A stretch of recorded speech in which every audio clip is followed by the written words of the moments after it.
28ویں ترمیم کیا اسی سال آ سکتی ہے؟ کب تک آ سکتی ہے؟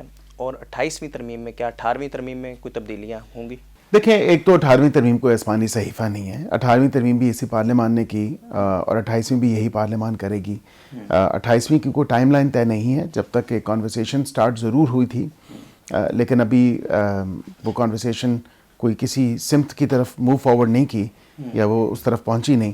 میں یہ سمجھتا ہوں کہ 28ویں جب بھی آئے گی وہ یہ پارلیمان ہی اس کا استحقاق ہے وہ لے کے آئے. اور اس میں مختلف ایشوز تھے جو 27ویں میں رہ گئے. ظاہری بات ہے کہ اٹس نو برینر, کوئی ایسی الارمنگ بات نہیں ہے.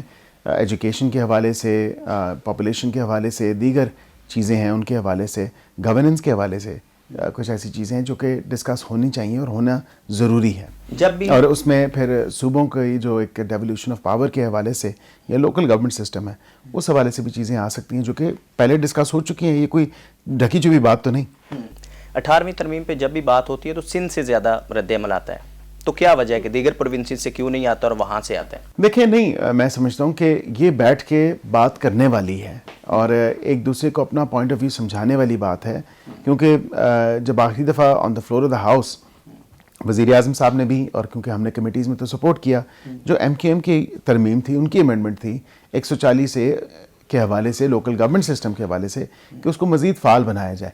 18ویں ترمیم اچھی کوشش تھی, اپریشیٹ کرنا چاہیے کہ وفاق سے صوبوں تک جو ہے اختیارات کی منتقلی, لیکن وہ کیا واقعتاً وہ منتقلی صوبوں سے نیچلے لیول تک یا انتہائی نچلی سطح تک جو ہے اختیارات کی ترسیل ہے, کیا اس کو یقینی بنایا گیا؟ مجھے نہیں لگتا. کیونکہ لوکل گورنمنٹ سسٹمز اور اکراس دا بورڈ پورے پاکستان میں پنجاب کی بھی بات کرتا ہوں, میں اسلام آباد کی بھی بات کرتا ہوں, سندھ کی بھی کروں گا, بلوچستان کی بھی کروں گا اور کے پی کی بھی کروں گا. کے پی کی اس لیے کروں گا کہ برائے نام وہاں پہ local government system in place تو ہے لیکن فنڈز وہاں پہ لوکل گورنمنٹ سسٹمز کو نہیں دیے جا رہے. ان کے اپنے MNAs, MPAs یہ بات کہتے ہیں کہ ہاں بالکل ہمارا لوکل گورنمنٹ سسٹم ضرور ہے لیکن فنڈز کی ترسیل جو ہے وہ نچلے لیول تک نہیں ہے. اصل آپ کی جو کامیابی ہے وہ فنڈز کی نچلے لیول تک جو ترسیل اور منتقلی ہے. اور میرا یہ قطعاً کام نہیں ہے, یا میرے جو کالیگز ہیں وصیت ایم این اے, ایم پی اے, کہ وہ گلی بھی بنائیں, وہ نالی بھی بنائیں, وہ سڑک بھی بنائیں. ہمارا کام ہے پالیسی اور قانون سازی.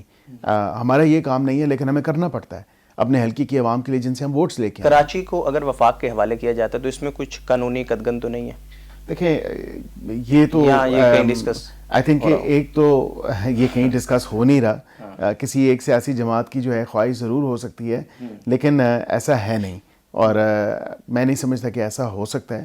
اس کی وجہ یہ ہے کہ گورننس کے حوالے سے ہاں آپ مختلف جو ہے ڈیلیمیٹیشن یا ڈیمارکیشن جسے کہا جاتا ہے کہ آپ گورننس کو بہتر کرنے کے لیے جو ایڈمنسٹریٹو یونٹس کہہ لیں یا فیڈریٹنگ یونٹس کہہ لیں, اس حوالے سے جو انہی پروونسز کے نیچے آئیں.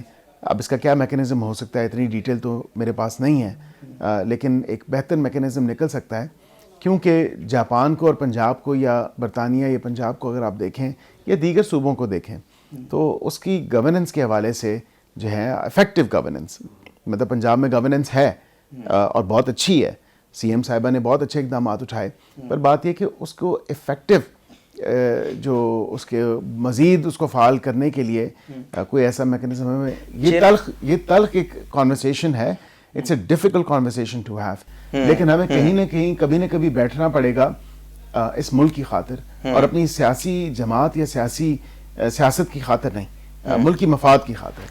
Chairman NAB lieutenant general retired Nazir Ahmed sahib اگلے ماہ ریٹائرڈ ہو جائیں گے, تو کیا ان کی جو مدت ملازمت ہے ان کو بڑھایا جائے گا یا بڑھایا جا سکتا ہے, یا اس کے لیے کوئی قانون سازی کی جائے گی یا زیر غور ہے؟ نہیں, ایک قانون بالکل آیا ہے غالباً نیشنل اسمبلی میں یا سینٹ میں, I don't remember on top of my head, لیکن وہ بالکل جو ایک کنٹینویشن ہے اس کو انشور ضرور کیا گیا ہے, جس طرح دیگر national commission of human rights یا دیگر آپ کہہ لیں چیف الیکشن کمشنر, کہ جب تک ان کا سکسیسر آفس میں نہیں آتا تب تک وہ کنٹینیو کریں گے. اور ایک اس کو دیکھیں, اداروں کے ہیڈز ہونا بہت ضروری ہیں.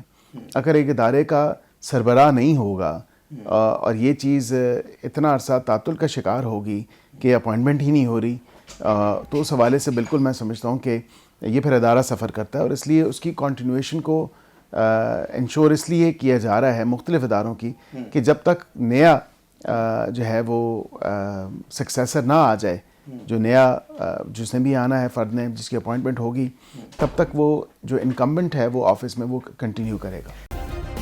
سبسکرائب کریں اور بیل دبائیں تاکہ کوئی خبر رہ نہ جائے۔